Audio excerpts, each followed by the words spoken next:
आज वो मैया दुखी होकर के जैसे तैसे दर दर की ठोकर खाते हुए आज वो माँ जंगल में जाकर के पहुंची, प्रभु की मूर्ति को हृदय से लगा करके कहती, प्रभु मेरा कोई नहीं है तेरे सिवा, मैं किसके सहारे जी पाऊं। चरणों से दूर किया मुझको, अब तुम ही बताओ कैसे रह पाऊं। अब तुम ही बताओ मुझे प्रभु, मुझे किधर कहाँ मुझे जाना है। चरणों में रख लो नाथ मुझे, अब वापिस घर नहीं जाना है। चरणों में रख लो नाथ मुझे, अब वापिस घर नहीं जाना।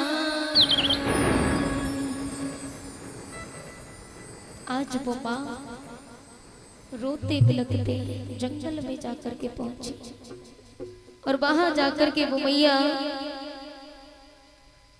जिस समय जंगल में जाके पहुंचती है,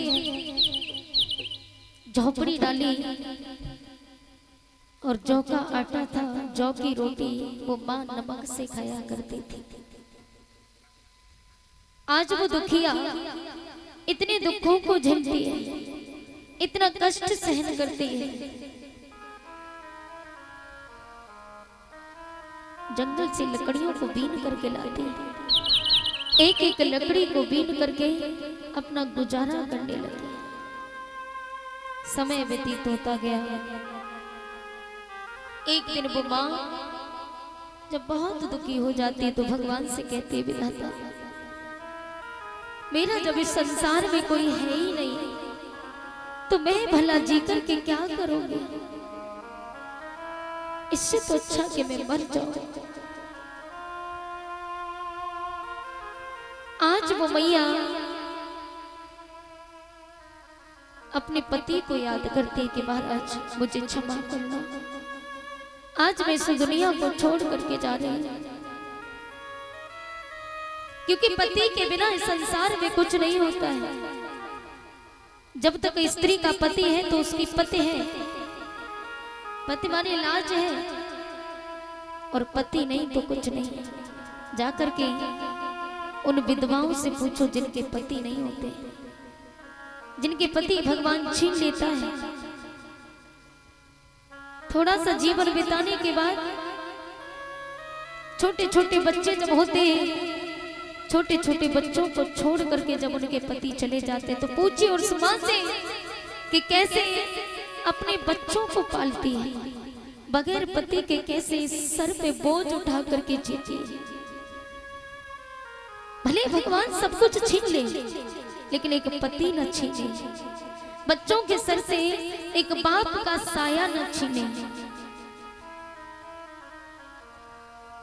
न जाने क्या क्या सहन करती है वो माँ जिसका भगवान पति छीन लेता है।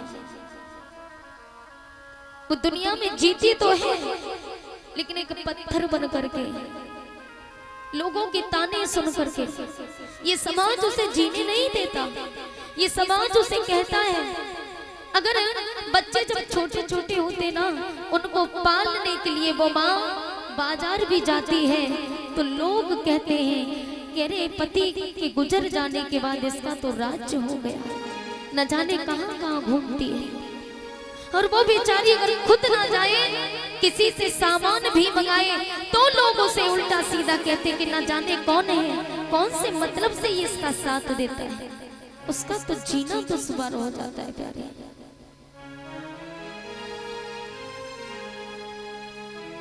भगवान सब कुछ छीन ले, अगर सास ससुर बुरे हो ना, पति अच्छा हो और पति हो, तब भी वो स्त्री अपने जीवन को यापन कर लेती है। सास ससुर कितने भी अच्छे क्यों ना हो, कितनी भी खुशी क्यों ना देना चाहिए, लेकिन पति नहीं तो कुछ नहीं होता। पति के बगैर स्त्री अधूरी है।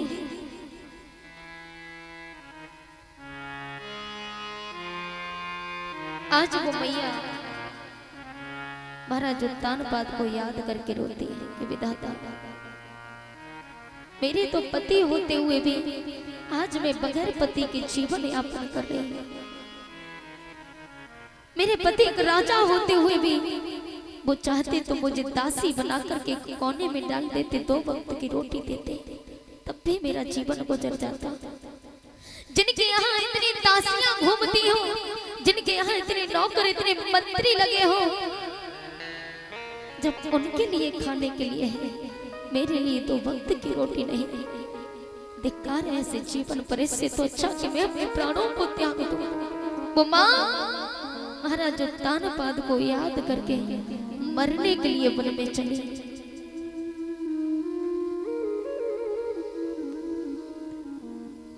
हो प्रीतम प्यारे,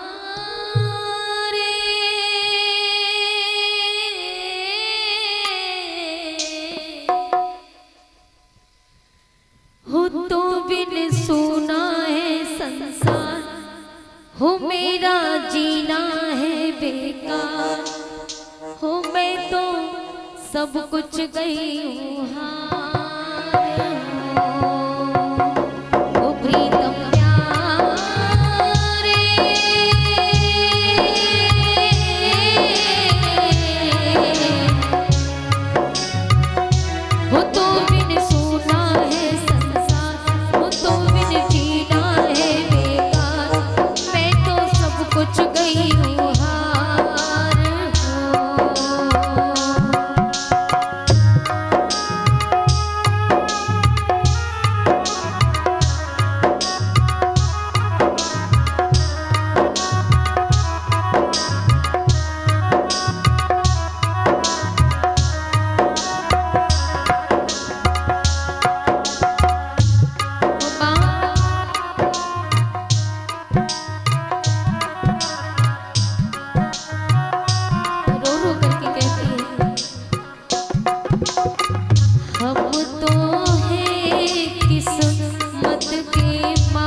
सब कुछ गई हार।